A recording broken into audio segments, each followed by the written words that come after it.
Hi, my name is Allison. Welcome to Wednesday's Writers' Workshop.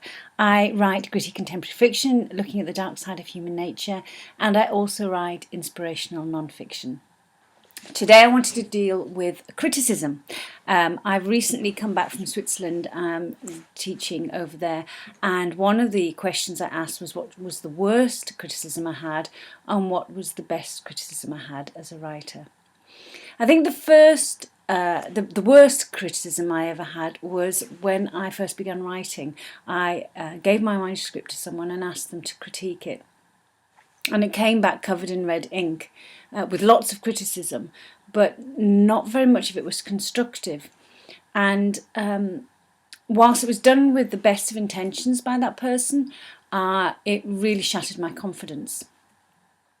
After I licked my wounds, I realised that I was responsible for that because I need to choose whom I share my work with very carefully.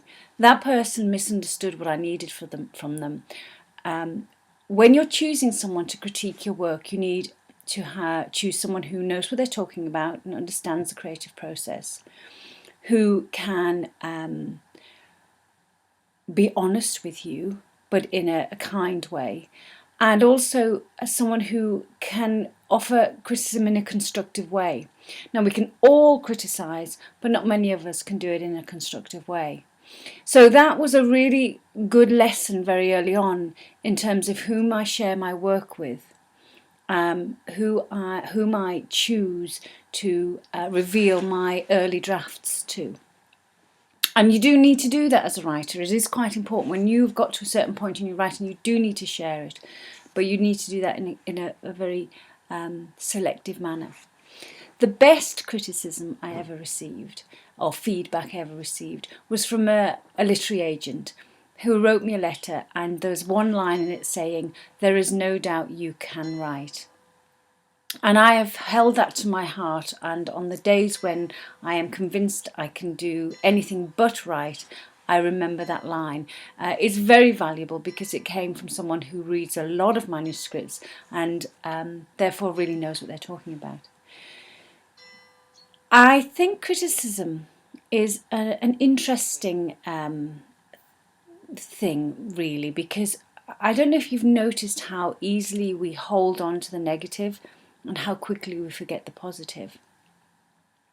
So my advice around criticism would be, if you get negative feedback, and inevitably you will, if you put yourself out there in your writing, in your career, in your life, if you're pursuing a dream, if you're doing as opposed to not doing, you will inevitably attract criticism.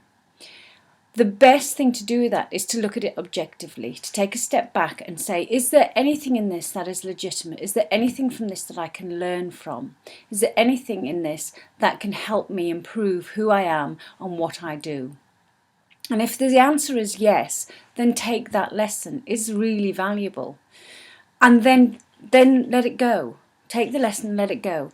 And if there isn't anything, then just let it go, because it doesn't serve you to hold on to it. All that positive feedback, and there will be a lot of that too, then hold that to your heart and keep that close to you. And on those days when you are doubting yourself, your path, your journey, your dream, whatever you're pursuing, and this isn't just about writing, it's about life in general. When you're in your deepest, darkest days, bring that positive feedback out and remember it. So hold that and let the negative go. So I hope that's helped.